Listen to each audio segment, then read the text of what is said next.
Hey, how are you? Tiff Marshall here from Clear Resource. Just want to chat with you about what you can do on the weekends. All right. So, no, I'm not going to talk about, travel and vacation, like that stuff that, I know that you already do, or, you have it in your mind, you're planning for it. So, that's not what I'm talking about. These are just some quick tips on what you can do on the weekend for yourself, right? Because I used to wake up, and I'm talking about myself, y'all, but I used to wake up late. When I mean late, I mean like 11 o'clock, 12, noon, and that's just wake up. That doesn't mean, get up out the bed and get going. So it's like my day probably would not have started until the day was half gone.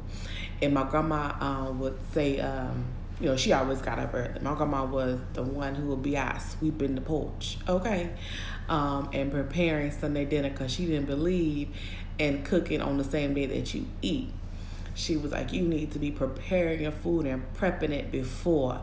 That grandma, y'all might be able to identify, that grandma that cooked when it's Thanksgiving week started, buying food before everybody started going to the store and prepping and seasoning. And, she didn't just open a package of chicken and just, start cooking it. That she had to, show some love to that chicken.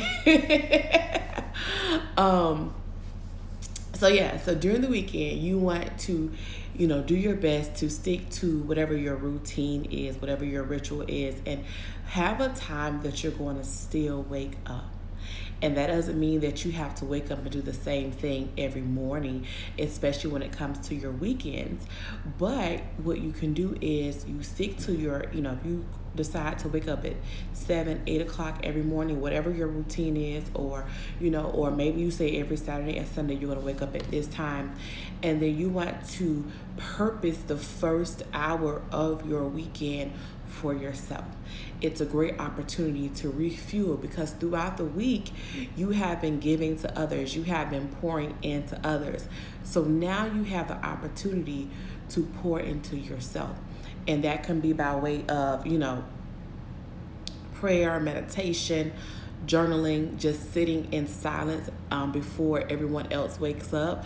If you don't live, by yourself, if you have family with you, husband, children, in-laws, whatever, it's a great time for you to get up before everyone else. I love, I'm a night person, but let me say that I'm growing to be a morning person. Let me say that I am growing to be a morning person because your girl has been a night owl for most of my life, okay? But I find that minutes in the morning are really hours. Minutes in the morning are hours. It's so beautiful and refreshing to just wake up before the world wakes up. It's like just everything is different. So stick to some type of time to wake up. And then along with refueling yourself, make time for those that you love, your children. I read a lot of statistics, especially when it comes to time management. And it says that the average working person, this is a statistic from, I'll put it in the comments. But it says the average working person spends less than 30 minutes of meaningful talk time with their children. And I was like, I don't think it's just working people, And I was like, in having a background in education and having worked with children from the time I was in high school all the way after college, I noticed that so many children needed extra attention and love because they were not getting it at home. I grew up and my mama not old, okay? My mama not even 60 yet, but she was old school. And my grandparents, my dad, my family just old school. And we grew up where you actually, we cooked and we sat at the table and we ate together. And mama knew if something was wrong with you because of your conversation or even your disposition. They can just know, how was your day? How were your grades? We don't really do that anymore. And we leave so much up to other people to take care of us, take care of our lives and our children. And we need to get back to those basic principles where we really unplug. Like, you don't need the TV on all day. You don't need your phone attached to your hip. Listen, If you know me, you know I'm an Apple girl, okay? From the TV to the phone to the computers, like I'm Apple all day. And so I remember not a few years ago, some years ago when they first came out, Apple Watches. My mom bought me an Apple Watch, and I was like, "What? Why you bought me an Apple Watch?" Like she's not into tech. She probably was still with an not outdated iPhone, but she probably still had an older version that was out for 3-4 years. And side note, I'm still using my iPhone. What is this? I don't even know what it is, but it's an old one. I'm probably upgrade this year, next year. I don't know. It's still working, but anyway. So my mom got me. I watched my birthday. I was so surprised. I'm like, Mom, you did not have to do this. She didn't own any Apple product other than the phone, like she has through her job, so she didn't even have to pay for it. So long story short, not that it's a long story anyway. So whatever. I wore my Apple Watch. I love my watch. Like it was just like a part of me. It's like, it was my accessory. And to this day, I still don't wear stuff on my wrists. I tried to do, my first online business actually was an accessory company, Charm Yourself. And I sold accessories. And that's how I learned to really work social media, Instagram specifically at that time, because I was literally online selling jewelry and I was doing pretty good. So to be a product of my product, I used to wear a lot of arm candy, okay? Hashtag arm candy, but not that I really wanted to. And because I like to write a lot and type, and I have to type a lot, the bangles would get in the way. But, girl, it was arm candy all day. But my watch, the face of my watch broke. It fell off.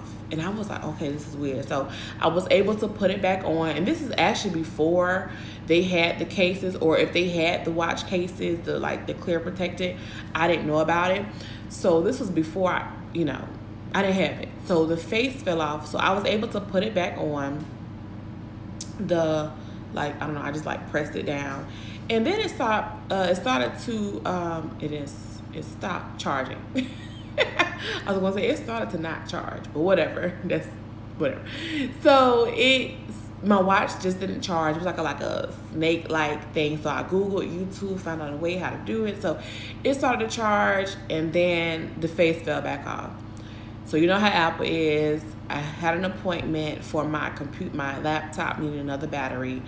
And while I was in there, I was like, hey, by the way, can you check out my watch? And he was like, ma'am, for us to repair that, you might as well just go ahead and get a new one. And I was like, yeah, I can't fix this. He was like, it'll be about $400 for us to fix the face. He was like, you might as well just upgrade it to another series.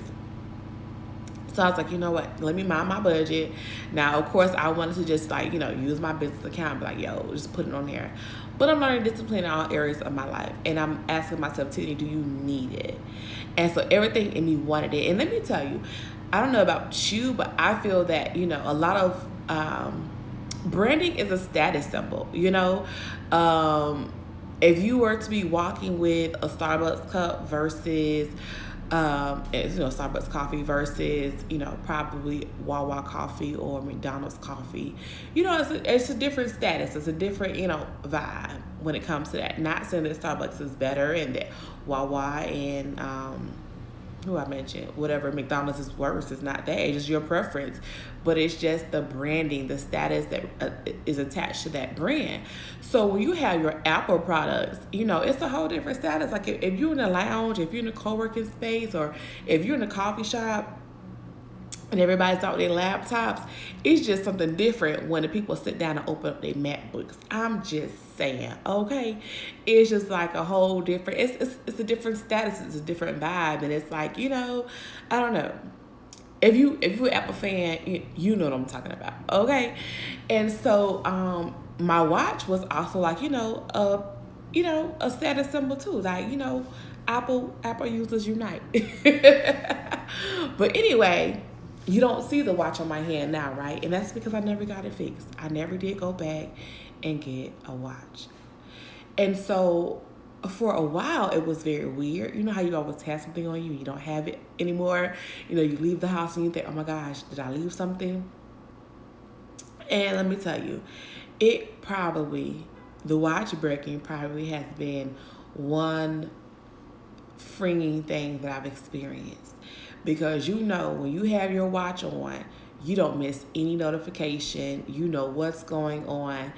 And I just enjoy it. I enjoy it. And because I was in the field of marketing for nearly 7 years, I always had to be in tune, had to know what was trending, what was new, what to post about, what to ask my clients for, like all of that stuff. So just, whew, it's free, it's relaxing. You know, I enjoy not being in the know. I enjoy not knowing stuff.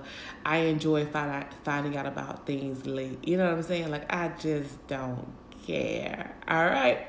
So yeah.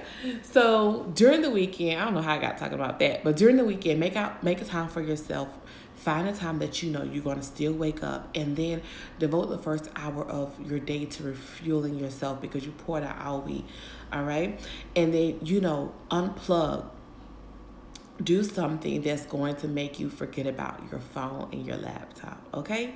And have meaningful conversations with those that you love. Have meaningful conversations with people that, you know, that you haven't talked to in a moment. You know, pick up your phone if you know, pick up your phone if you need, and unwind and just say, hey, how you doing?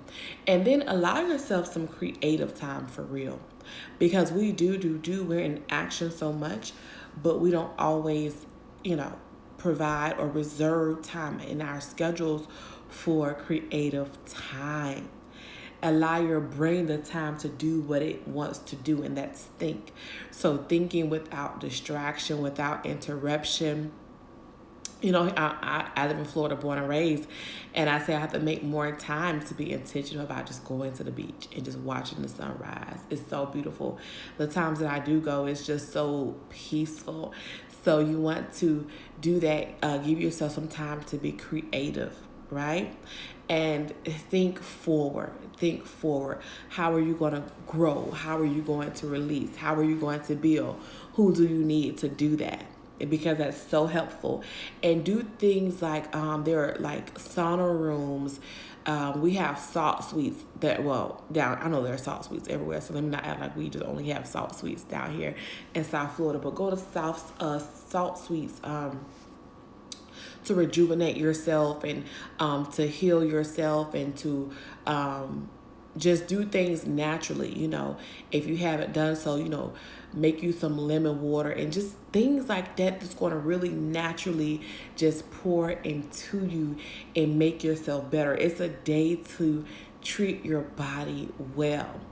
And then what you do on the weekend, that once, you know, here's my goal. I want my weekends to just flow like my week, that I can't even tell what day it is because every